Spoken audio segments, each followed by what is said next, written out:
Welcome to the Adoptee Thoughts podcast. I am your host, Melissa Guida-Richards, an author, adoptee, and mom. Each week, we will delve into the nuances of adoption, as well as tips for how to bring up difficult discussions in your adoptive family. And most importantly, we will not shy away from tough topics. So thanks for joining me today, and let's jump into your weekly dose of Adoptee Thoughts.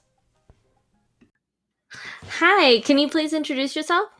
Yes. Hello, my name is Astrid Castro, and I am the founder and director of Adoption Mosaic. Can you tell me a little bit about your adoption story?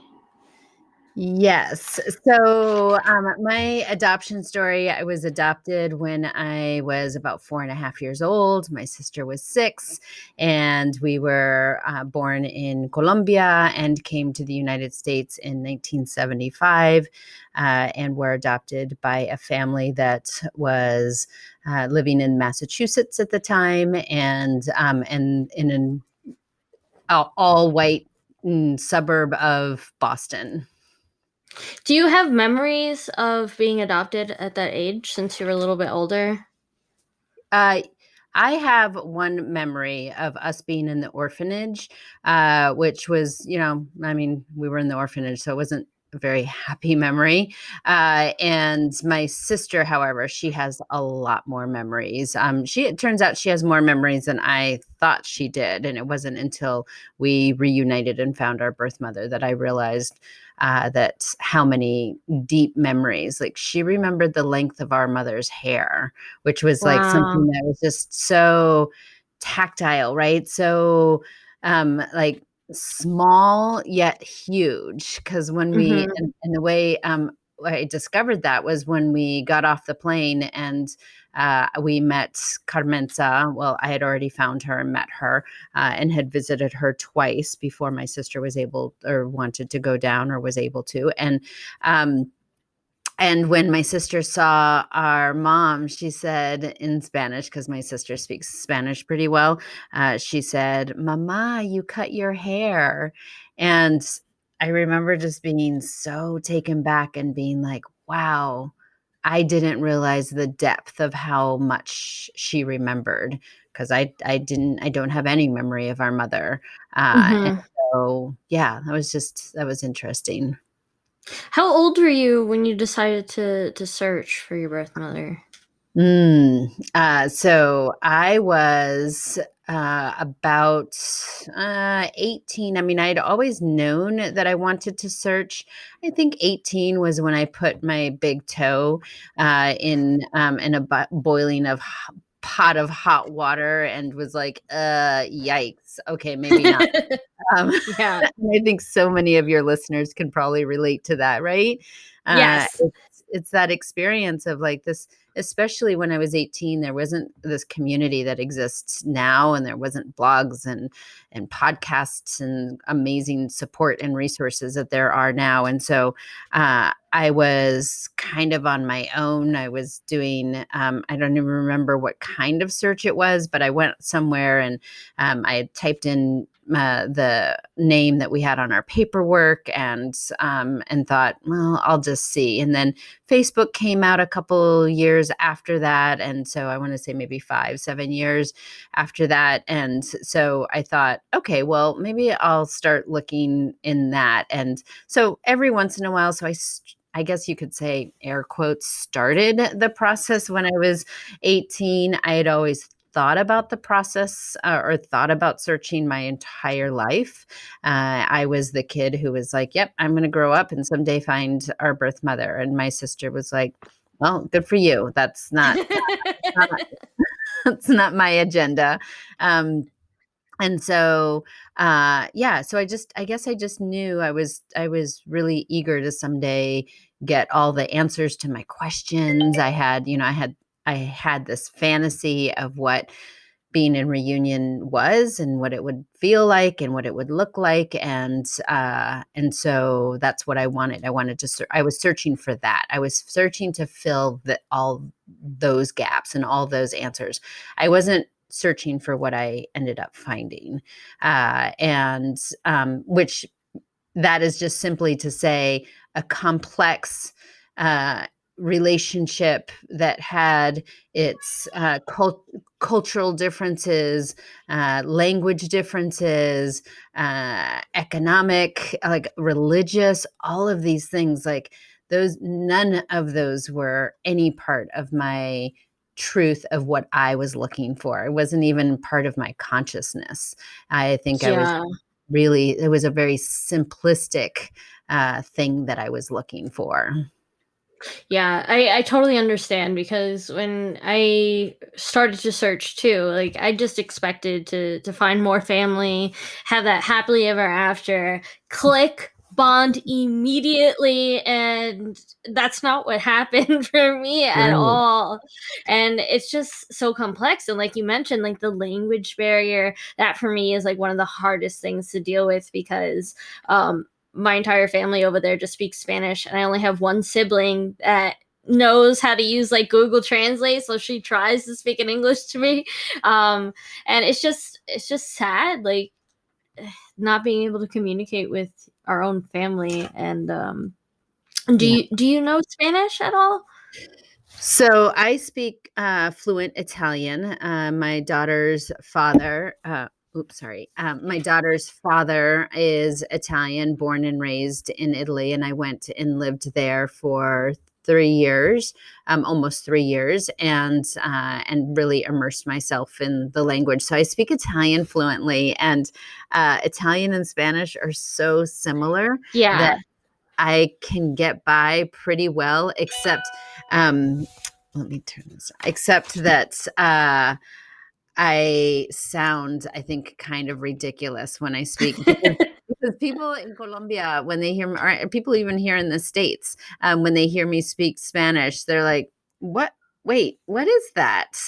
Maybe that's Portuguese. So a lot of people think I'm speaking Portuguese. And I'm like, no, no, it's choppy Italian. My daughter and I try to come up, like Etanglish is Italian and English, and Spanglish is Yeah. right. So we're trying to come up with a term that is Spanish and Italian. Yeah. It So it's funny because I totally understand what you mean, because my adoptive family is Italian, and I grew up hearing them and speaking it, and then I kind of lost it when I really tried to connect to my Colombian roots, and now like they try to speak me in Italian, and I cannot answer back. It's like broken Spanish. It's just a right, right. mess. Yes, yes, it absolutely. And but now I've had enough practice with Carmenza, our mom, and I do just fine. I can't speak intelligently about complex issues. I like to say I speak. My Spanish is probably like a 4 or 5 year old. So most 4 or 5 year olds can get all their needs met, can get their point across when they need to, right? Yeah. And you ask them to speak in depth about something, and yeah, I can't talk politics, I can't speak religion. I can speak adoption actually pretty well in Spanish, but much, and that's a really interesting thing. Like when I work with families in the work that I'm doing now at Adoption Mosaic, I and families are talking to me about, oh, we've reunited, or we're going to start, or building a relationship with the birth family that we have recently found in Guatemala or in any country. Mhm. I you know I like to have a conversation about, like, what does language mean, and what does relearning your birth language mean? What does it mean for adoptive parents to speak better Spanish or better whatever language than the child, if the child is a teenager? I know that when I went back to Colombia and my adoptive parents came, and my dad, he's really a mathematical science kind of guy. He's really brainy, and Mhm. him learning a language wasn't super challenging for him. It was like, yeah, I'll study it and learn it, right? And Wow. yeah, right. And so I remember I want to say I was 19, and I just remember this overwhelming feeling of being really embarrassed that my white parents could speak Spanish better than I could. And I mean, I literally couldn't speak Spanish. And that inadequacy felt Mhm. really, uh, just belittling. And of course, my parents didn't think of that even for 2 seconds, right? And Yeah. they weren't, and that wasn't the intention. They didn't feel that way at all, that's why they were doing that or whatever. And so, and that's not something I was able to even speak into like I wasn't able to process or dialogue because I didn't have the language of how I was feeling about that. So yeah, language is it's a whole conversation around international adoptions, and I think that we need to be having more conversations about that. Yeah, I definitely agree. And just thinking about my process, like trying to learn Spanish over the years, it's been so emotionally draining. And I feel like other people when they talk to me, they're like, "Oh, just learn it. Just watch telenovelas." Like I'm like, it's not that easy because it's like I have this emotional block that makes it painful because like you mentioned, like I feel like I should already know, so I have this like internal shame. And my adoptive parents, they speak Spanish too, so like having them also know it and then me not, I just feel like even more of like not a failure but like in that type of vein. Yeah. And like you mentioned, I feel like more people should talk about it. Yeah, yeah. So, and it's so interesting. I've actually, if any of your listeners have any connections to a linguistic, somebody who is a professional linguistic, and knows of anybody who's done any research around adoptees and those of us who are internationally adopted and we lose our language, what the emotional the scientific emotional journey that we go through, because like you, I believe, and I don't have any research to back this up, but I do believe that if we are relearning our birth language, which was taken away from us as a result of the consequences of trauma, which every adoption, right, begins Yeah. with trauma.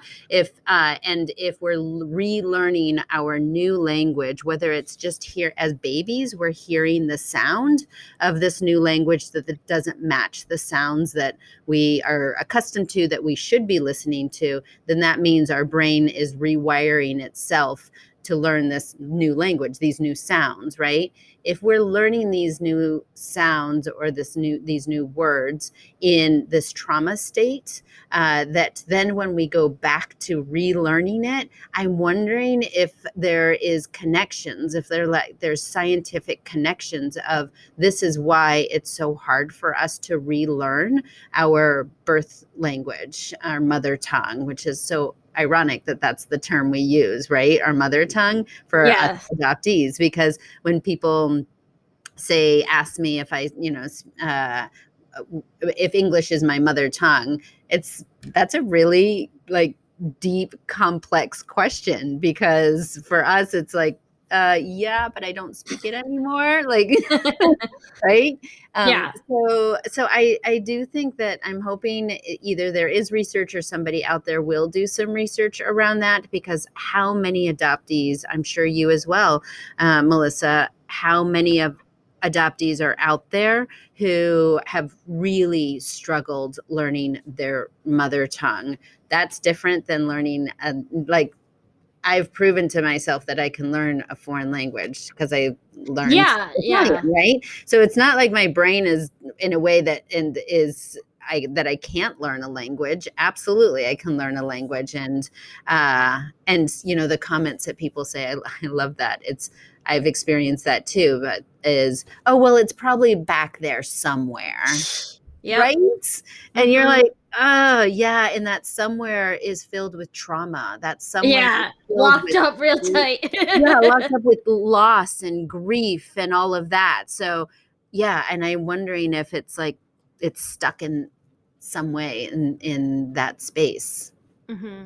And like that's one of the reasons why I believe if you're going to adopt a child internationally, you should make an effort to learn the language and keep it alive in your adoptive family. And especially because when I was studying psychology in college, they tell you that the most pivotal time to learn languages is from 2 to 7. And if you like kind of miss that window after that, it makes it even more difficult to learn. So as adults, I know me and like you and like other adoptees are struggling with trying to relearn it, and we're faced with even more barriers. It's like the trauma aspect, just the scientific aspect of language and development and that stuff.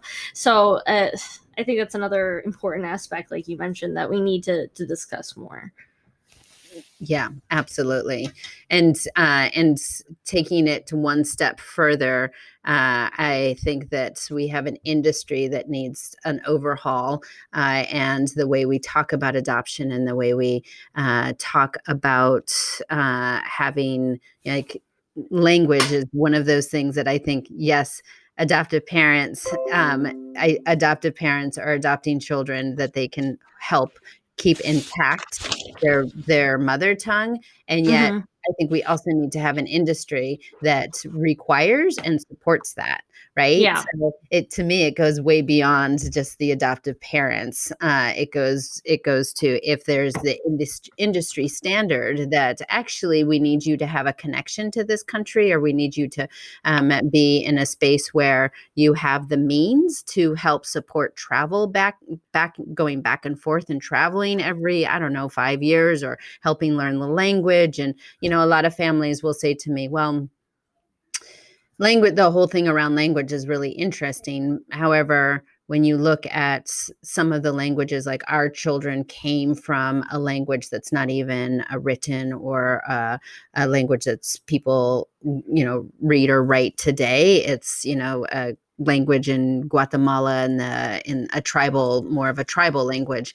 And I still feel like, okay, but when your kid walks off the plane in Guatemala, can they communicate to anyone, right? And so Yeah. that's a step. And so it feels like, uh, yeah, and with the science, we also know that learning a language at a young age puts those links, those neurons together in a way that it's like, oh, if you've learned one second language as a child, learning a third or fourth as you're older is easier. So Yeah. at least you're helping make those connections in the brain when they're young. So yeah, we have a lot of work ahead of us, I think. Yeah, definitely. And like you vaguely touched upon it, but like for parents to make sure that they have enough funds to make trips back to the birth country. I feel like there's this issue where parents will go above and beyond to save up money to do fundraisers to make sure that they can afford to adopt a child. But then after that, it's like, okay, I did all that. I'm going to take care of my baby to the best of my possibility, but then they kind of forget the other things. So like talking to my own mom, she's like, "Oh yeah, like we tried to take you to those like heritage camps, but then it became too expensive." And so it's like, of course, money Mm, is going to be an issue for some families, mm, depending on the economy and whatever. But it bothers me. Like, how can you put that much time and that much effort, sometimes taking two jobs or mm, whatever, to adopt a child, but then after that, once you have what you want, you're not going to do that extra effort to make sure your child is having those resources that they need. mm. Yeah, so there's so much in that, Melissa. Sorry. Like, no, oh my goodness, don't be sorry. These are the conversations and the dialogues we absolutely need to be having, and that we need to, in order to move in order to move adoptions forward, and have ethical adoptions that are thoughtful and um, child-centered. We have to have these conversations, and it's actually really hard for me to even say to have these hard conversations. These are basic, as far as I'm concerned. These are basic conversations that we need to roll our sleeves up, stop getting so defensive, and figure out a way to make big overhaul changes, and for the next generation, or even for the generation that, the generation now. uh, with regard to what you're saying, again, I work with social workers, I work with adoption agencies, I work with adoptive parents, and the range and adoptees, and I work with some birth and first parents as well, not as much as the other pieces of the adoption triad, but I will say, to me, it goes back to industry standards. Like, what are we and so pointing a finger at an individual, for me is one of those things that I feel doesn't move us forward in the direction that I want to see us be in, where when we're looking at how do we define ethical adoptions, and you and so many other people out there are starting to ask these really hard questions. And I think that the result of that will be better standards and better practices for adoptions. And so, yeah, in the ideal, like while you were talking, I was thinking, yeah, ideally, that families would be adopting children, that they would have the resources for travel every 3 to 5 years, private language classes, because putting us in Spanish immersion classes where, the majority of everybody else is being raised by Spanish speaking families, and we look like we should be raised by Spanish speaking families, but we don't. And then the divide that happens within that, and the trauma that we have to experience within our classmates, judging us and teasing us and bullying us because we don't fit the stereotype or the mold. So I don't think there's one easy solution. It's so complex, and we can't come up with any solution if we don't have these conversations. So, yeah. Hi, friends. Thank you so much for listening to Adoptee Thoughts. I'm interrupting your regularly scheduled programming just to share a little bit about my new book, What White Parents Should Know About Transracial Adoption. It is currently available for pre-order from any bookstore online, and it will be available in stores October 5th. This book is basically the white fragility for transracial adoption. It includes practical tools for nurturing identity, unlearning white saviorism, and fixing the mistakes you don't even know you're making if you're an adoptive parent. But it's not just for white adoptive parents. This book is for everybody who is interested in learning more about the history and nuances of transracial adoption and international adoption. From original research, from personal stories, and even interviews with parents and adoptees. Now back to your regularly scheduled programming.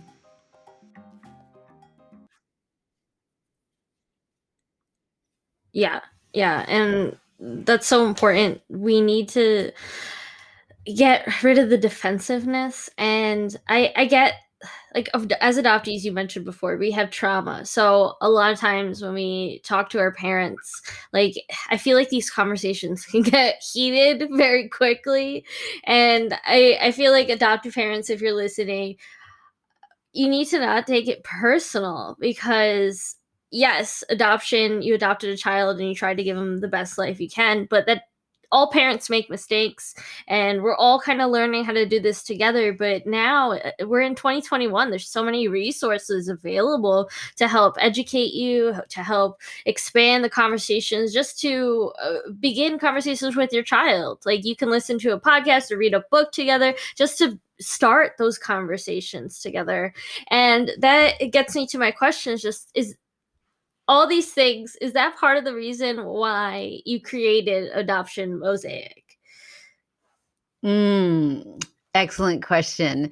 So I created Adoption Mosaic because there was clearly not a space where people could have these conversations, some of these in-depth, hard conversations in a space that I'm not even going to say safe space. I was in a workshop not too long ago that somebody really said something that really made me pause and think. They said, "I don't know why people keep saying we are making or creating a safe space for people to have conversations. Safe space is only defined by the individual who is actually saying it. My safe space, I can create a space and call it safe, but that's safe only to me. And so we're creating spaces with the hope that people feel open and comfortable to have conversations. And it's not a judge-free space. There's no such thing as a judge-free space. There's no such thing as creating a safe space that everybody would identify and feel that it was safe. So um, I wanted to create a place where we could roll our sleeves up and maybe at the door have the agreement that we were going to have some really uncomfortable conversations, and that we were going to be talking about things that maybe in the outside world we don't even really have language for. We don't even know how to talk about it. And sometimes it is like demonstrating and looking at what it looks like to speak in the defense on this topic versus here's what it would look like if you said the same thing and you weren't feeling as defensive, right? So we can't really have conversations about that until we show what the two look like independently. And Adoption Mosaic is a space where we're trying to look at what that looks like. And I think it's so wonderful. And I did a panel with you guys, and it was so awesome being able to talk with other people who understood it. And even at the end, with like the audience asking questions, I feel like it was a safe place for me. And you Good. made sure to make time for us before and after if we had any questions. So I feel like it was very beneficial, not just for the people attending the conference, but also for the panel speakers. And it's just wonderful for me to see adoptees coming together and creating these things and these programs, not just for adoptive parents, but for everyone to learn and grow. And I think that's just so beautiful in what you're doing. So I'm going to make sure to include your links in the show description below so people can check out all the amazing work you're doing. Do you have any more panels coming up that you want to share with us? Yes. Yes. Well, and Melissa, I just want to say thank you for saying all of that. That means so much to me when panelists come back to me and say this was a positive experience, because as you may have heard in other interviews or other things that I have talked about, where my work started when I was 18, sitting on a panel, and it didn't feel, I mean, it felt really wonderful and empowering in the moment. But then when I went home by myself and I was like, I don't feel very good. Why did I overexpose or overshare? And just to have another adoptee who has been on a panel, and whenever an adoptee tells me that, it just puts a huge smile on my face. So thank you for saying that. Yes, the panel series is the second Saturday of every month. It starts at 10 a.m. Pacific Standard Time, and it's a 2-hour event. And also, I would love it if we could put the link for folks that are interested in maybe being on a future panel. I have a Google form for that. And so if you're interested, and the next month's topic, we are in February. So February's topic is adoptee change makers. And I have to say, if I had done this panel when I first started my work 30 years ago, there would have been a handful of us that I would have been able to say, please, can you be on this panel? And now, oh my goodness, it was so hard to have to pick only 4 adoptee change makers, because as you know, like you would be on there. It's like there's just so many adoptees that are doing such great work. So yeah, This month is Adoptee Changemakers. My hope for that is that adoptees will get a glimpse of some of the work that's being done out there by adoptees, and that really encourage anybody who's interested in getting into the industry and building programs, that there's, go ahead and think beyond and outside the box, because there's so much out there. There's so much work to be done ahead of us, that, we'll make space and hopefully support How each do you other. feel, because you've been in this industry for a while, but seeing all the new adoptees coming in and starting all these different programs, like how does that make you feel, seeing, because you were one of the first and now you have all these other things like you mentioned? Yeah. Oh my gosh. So it's a combination of like, wow, it feels so fabulous. I'm so excited. I just want to, like, be able to support every single adoptee who has some program that they have in their mind that they want to create. One of the things that I'm seeing is that I think a lot, and this is one of the reasons we created We the Experts, the Adoptee Speaker Series, is because I think that so many of us have our personal stories that we haven't had an audience that wants to listen until now. And so one of the things that I'm seeing is that a lot of adoptees are creating programs out of their own personal, like that's kind of the launching for so many of us, right? It Mhm. was for me. That was but I was 18 when I did that. And so then I developed that into a career, which now I much more prefer talking about the questions that you're asking me now, as far as how I got into this work and what I'm doing and the challenges and this and that. Because my adoption story, I have had a platform for a really long time. I have benefited from being able to share share that and share my story. And that's not as healing for me now. And I mean, if it's helping somebody else, of course, that's very healing. But as far as me personally, my healing for me is helping programs get started, helping adoptees find their voice, helping other adoptees have a platform to share their story.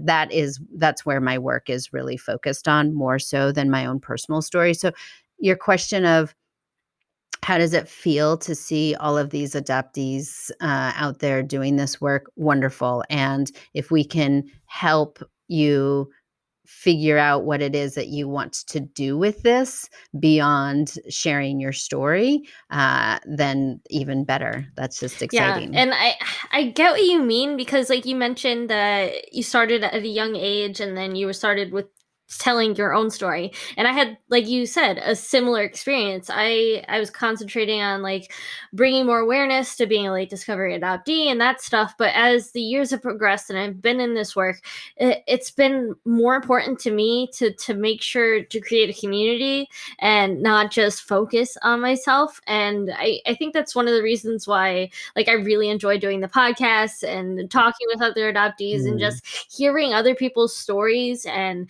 their experiences. It's healing for me, and I yeah. feel like it can be healing for them too.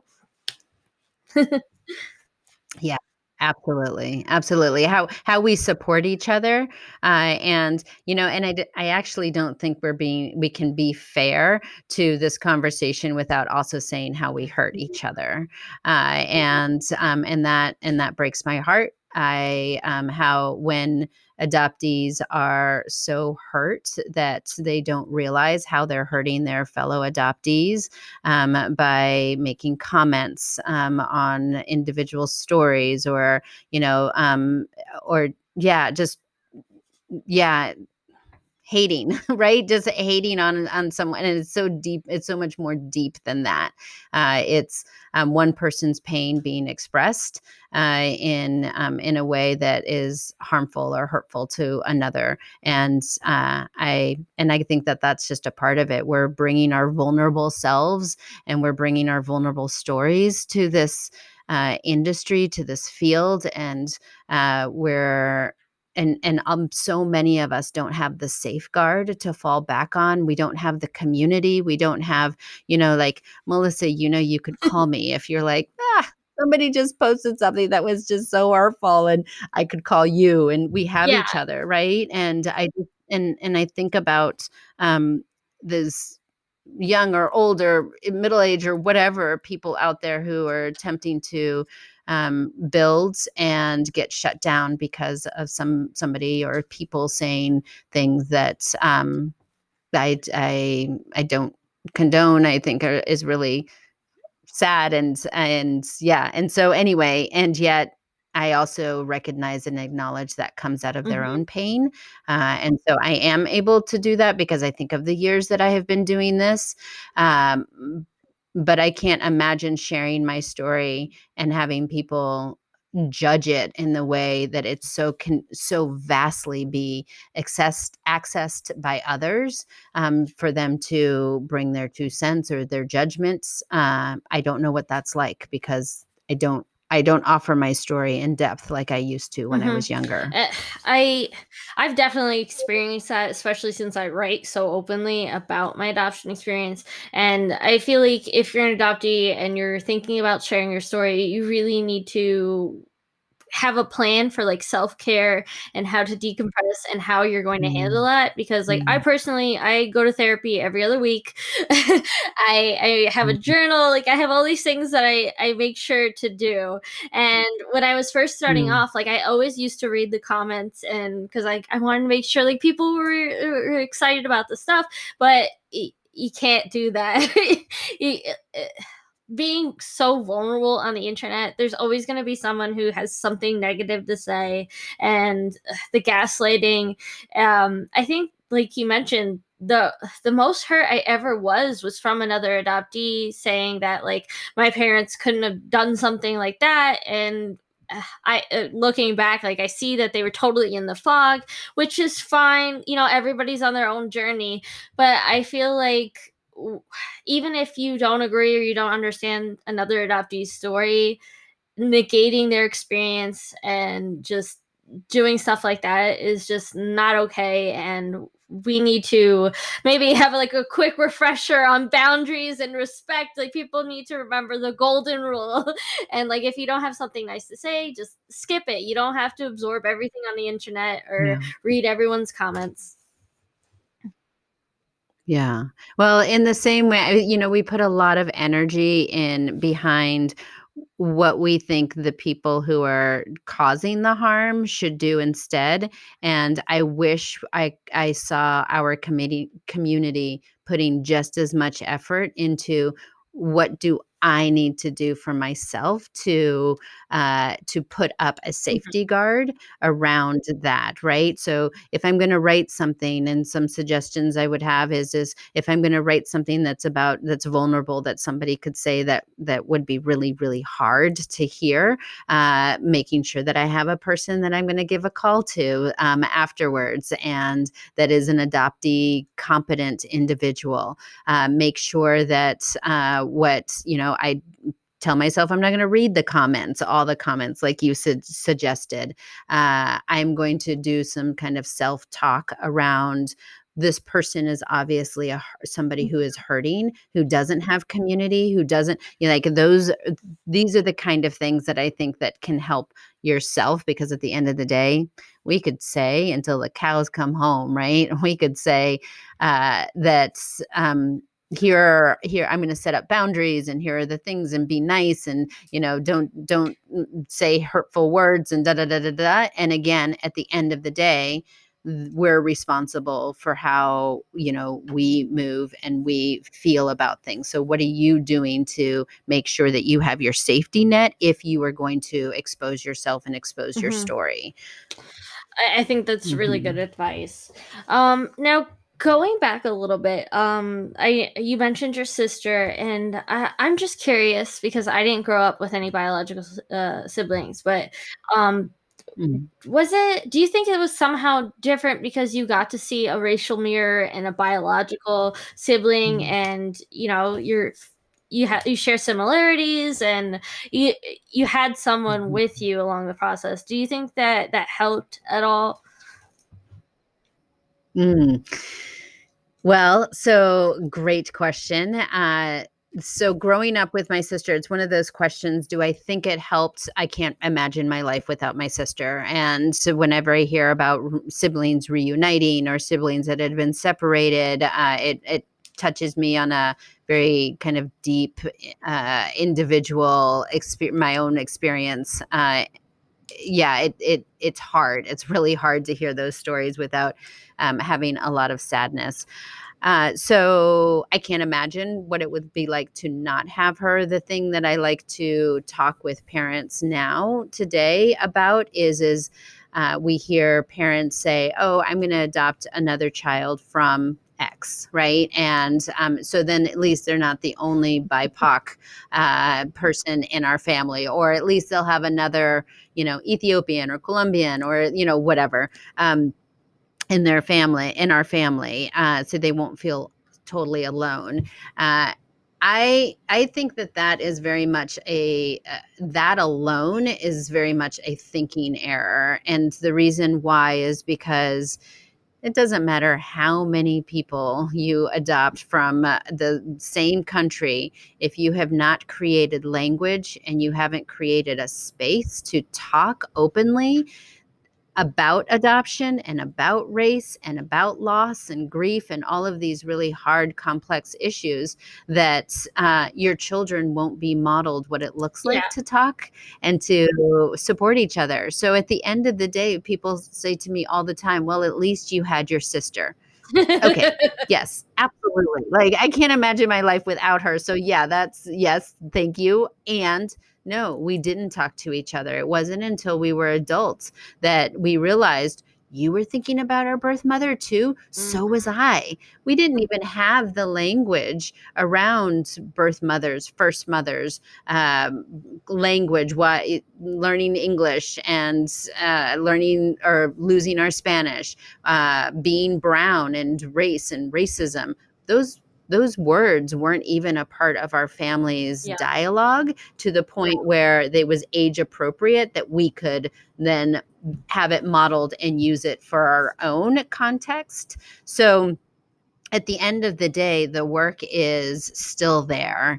Even if you adopt a sibling group, or if you adopt more than one child from a country, the work is still sitting there right in front of you, which is that does not negate the idea that you still have to put a lot of work into modeling what it looks like to have uncomfortable conversations around really hard Yeah, and topics. I feel like you hit the nail on the head with just it's not a band-aid. Adopting another child from the same country, it's not gonna just magically fix all the potential issues and problems, because children are different. We're people, and we grow up to have our own opinions and our own preferences. And like, my brother was adopted from Colombia, but from a different family. And we do not discuss adoption at all. Like, he doesn't like to think that my parents aren't his parents, like biological parents.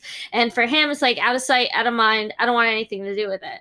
And that can create like issues, because it's like, I wanted to talk about it, he didn't, and so I had to find my own community. And so like you mentioned, it's not going to be a simple solution. It's not gonna you should definitely still have those conversations with your child, because one may want to talk about it and one may not. Yeah. Yeah, absolutely. And one may want to grow up and do a search and the Yeah, other may yeah, not. Right? yeah. Did before you well, I think my question was gonna be, did you do any DNA testing, like 23andMe? So you mean before finding Carmenza or Either. after? Like, I guess, when did you do it? Okay. Yeah. Well, the reason I asked that question is because the before finding her, I did not, and I didn't realize the importance of doing it after. And people would look at Carmenza and me, and my sister even, she looked at Carmenza and me, and she's like, Astrid, okay, I don't think you need to do a DNA test. It's pretty obvious. Like, she is your mother. and if you heard the way I just said that, Mia said, it's obvious she is your birth mother. And we had paperwork that said my sister and I are sisters. And so I remember being like, what do you mean? And she's like, well, Mia and I don't look a whole lot alike. I mean, we're both Colombian and we're both brown, and she has super, super straight hair. I have, somewhat wavy hair. I'm much taller than her. Our facial features, we grew up our whole life people thinking that we were twins. And that is basically because we were raised in such racial isolation that most people, two brown Latinx individuals must be twins, right? And so it was just exposure that the majority of the people that we were around hadn't been exposed to a lot of people that looked like us. So the two of us looked like identical twins, which you look at the two of us and we do not. Yeah. Right. And so my sister saw the similarities between me and Carmenza really strongly, but didn't see herself in Carmenza. So my sister wanted to get a DNA test for me to make sure that I was her full sister, and we could prove that. And then I guess then the result of that would tell her if Carmenza was her mother, right? Her birth mother as well. But even so, one of the things that I think we oftentimes do is because of what I just described, that we have a tendency, for those of us who have been raised in racial isolation, we meet somebody that we're told is our biological family, and we go with it because we are finally hopefully getting some answers. We don't want to question whether this is really, really our birth parents or not. I have yet to meet an adoptee who says, you know what, I don't care. The first person who comes up and says, yes, I'm your birth mother, I'll just accept it. And I mean, there's no adoptee that I know that would feel that way. No, like I'm actually interested in finding my actual birth family. And for that reason, I've met, because of how long I've been doing this work, I think I've probably met more than most people have, but I've met enough adoptees who have later found out that the person that they searched and they found was actually not their birth family. And the trauma that comes with that after you've just put all of your eggs in one basket and you've built this relationship on this individual being, and then finding out that they're not. I think it's much healthier and much better to do that on the front end. And and I have people say to me, well, that just sounds really disrespectful to ask for a DNA test once, like, I'm so happy we found each other. I just want to look into your eyes and say, we just know, right? Or as saying to somebody, oh, I know that you're my birth mother, and maybe we should do a DNA test, just don't really go together very well, right?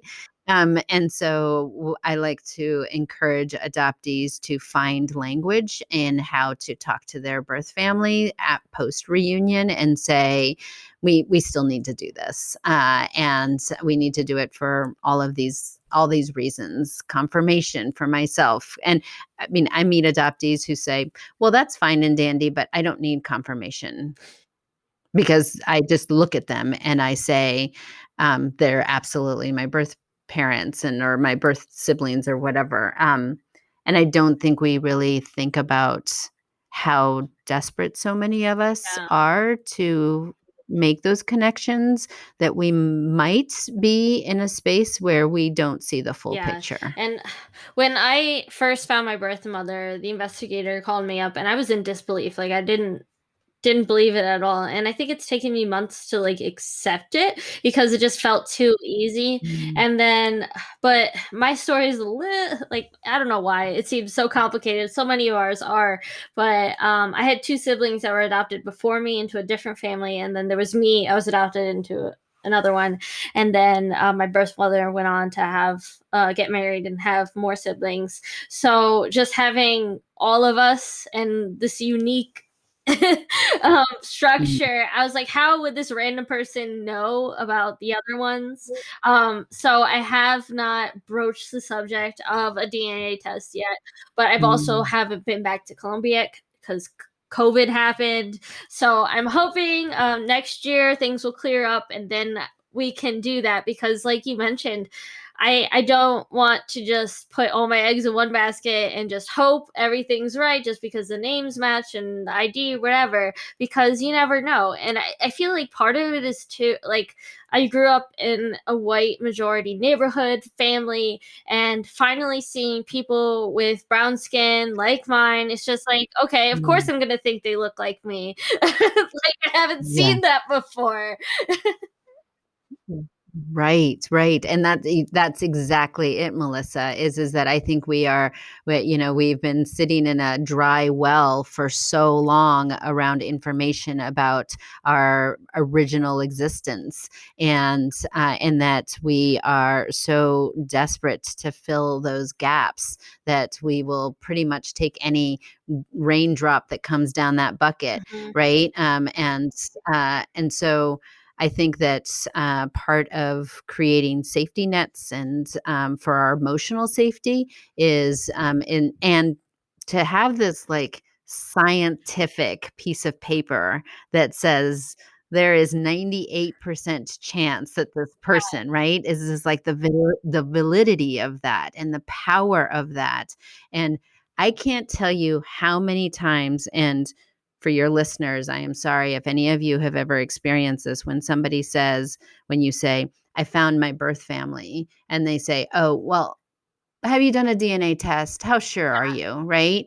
And to plant that seed of doubt in something that brings us so much joy and so much comfort to know that that's happened for us. And then to have somebody question it like that is BS. And I have to say, as somebody who did a DNA test pretty much within 3 days of finding her, uh, that piece of paper being able to answer somebody's doubt, which is just not fair. But when somebody has that doubt, I can say, "Yeah, we did a DNA," and then the conversation shifts 100% from, "Oh, well, now I want to hear the Mhm. story. I don't want to keep filling you with doubts of like, how do you really know? How do Yeah. you, you know?" And the energy that we put into answering those questions is painful. I think it's really painful. It can be Yeah, really it painful. definitely is. And I I found my half siblings that were adopted into a different family through via a DNA test. We found each other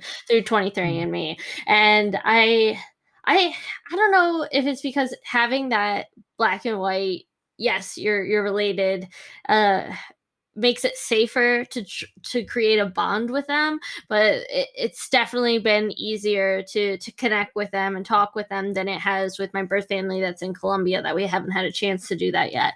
And I'm curious to see once we do if that will make things a little easier. But yeah, it's just nice Mhm. to talk about it with someone Mhm. who gets it. Yeah. Yeah, yeah, definitely. It is. I mean, it's the community that we're creating and building and supporting. We're so much stronger in numbers, and it feels. I agree. It feels really good to Yeah, have that. yeah. Okay, so wrapping up, I'm just gonna ask you if you could give a piece of advice to a prospective adoptive family, what would it be? And Mm. then a piece of advice for an adoptee.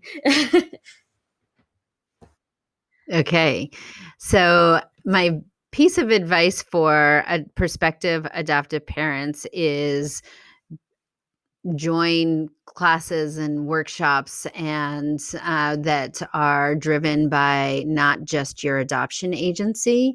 And I know that so many of your former podcast guests have said the same thing, to listen to adoptee Yes. voices. I would say yes, absolutely. And I also am going to say be a critical thinker.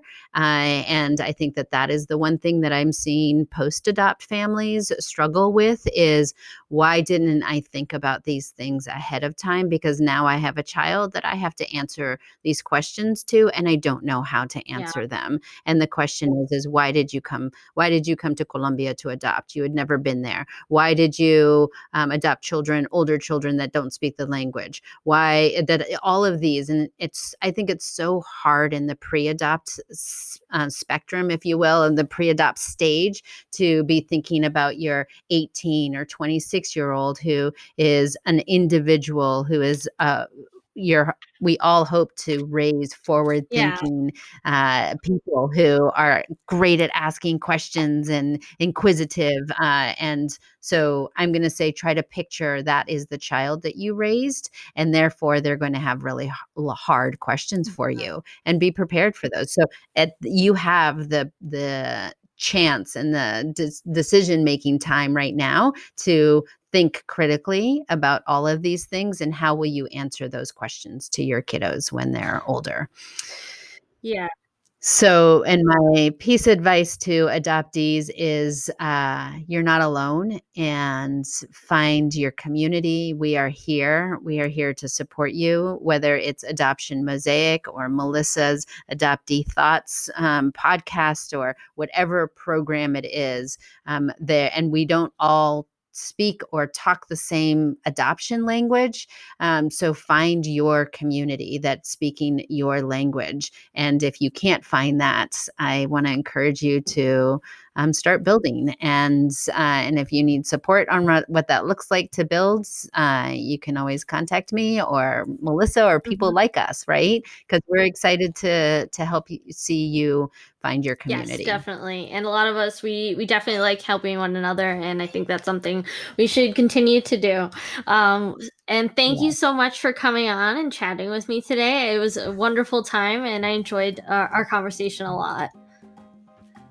Thank you so much, Melissa. I'm so glad that you joined me today. And if you would like to hear more from Adoptee Thoughts, make sure to subscribe and leave a review on your favorite podcast platform. And if you'd like to learn more about me, you can check out my website, adopteethoughts.com.